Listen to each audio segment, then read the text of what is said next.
Okay, so a couple of things. First off, testing the new microphone, because for whatever reason, whatever Logitech with their Logi Capture did with their last update, they have two different cameras. They're the C920s. All my other videos, not perfect, but really good sound. But obviously the last, I don't know, month or so I think it's been, as you've all heard and complained, and I'm right there with you, audio sucks. There's been some, I don't like clicking, and I don't know, people say it's popping and I need to put a cover over the microphone. I'm using a camera. But anyway, so we're going to test that out. Hopefully this microphone's a whole lot better. Printed out a part, as you can see on my desk here.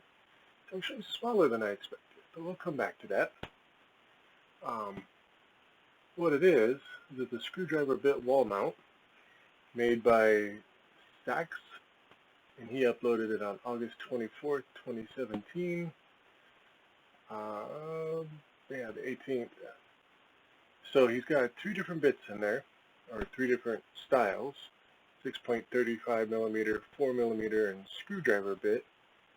I'm not sure what the screwdriver bit one is. The 6.35 millimeters, the next size up. I actually printed out the 4 millimeter one here, and his, as you can see, he's got, let's go that up. He's got where you can put 4 screw holes in it and screw it to a wall, which, you know, makes sense. And this is the 4 millimeter bit set, 60 millimeter by 50 screw head, screw hole to screw hole center. I actually printed it out on the Creality CR-6 SE. I was hoping one of them was twisted around. I think it's this one that can move it. Nope, it's this one, I think. Yeah, there we go.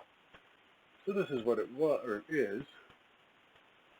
The only changes I made to it is I got rid of these little holes. I'm not going to be mounting it by screwing it to a wall hole. I'll be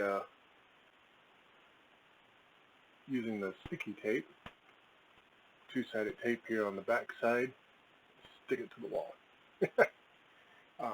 But the Creality CR6 is what I printed it on.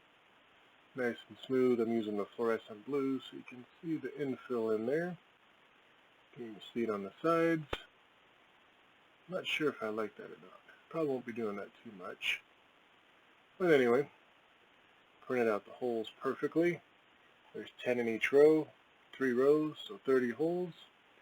One other thing I did besides getting rid of the holes we put in for mounting is added this extra little lip here at the top. Hopefully you can see that. There we go. That way if I needed to lay something on top while I'm working, I can put it there.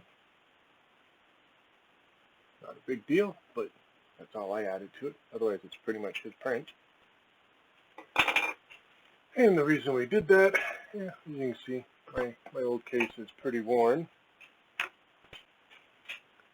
And I did test while it was kind of printing. I wanted to make sure it worked before I spent 4 hours printing it. But the bits fit in there quite well. They're not loose or anything. Now the other thing I was worried about when it printed, I actually wasn't expecting it to be this tiny, was how difficult it would be to get individual bits out. Would I have to take every one of them out to get to it? Nice thing I do like about the holes is they are not circles. There we go. They're actually a hex bit. They're the same shape as the bits themselves. So if you don't put them in the right direction, they don't go in right. So as you can see, I got just 4 of them in there. And I can grab any one of them if I'm not holding the camera up and pull out the one I need in between. So it should work quite well. So I just wanted to share the print, test out the microphone for everyone. Hopefully, no more issues with weird sound issues. That actually turned out to be quite a very nice print. Although if I was going to do it again, I'd probably do it in a solid color instead of a fluorescent. black, white, blue, anything besides fluorescent. But as you all know, I did this blue on my CR-6 SE, not the Max. So I kind of have a little theme. That's all I got for now. Thank you.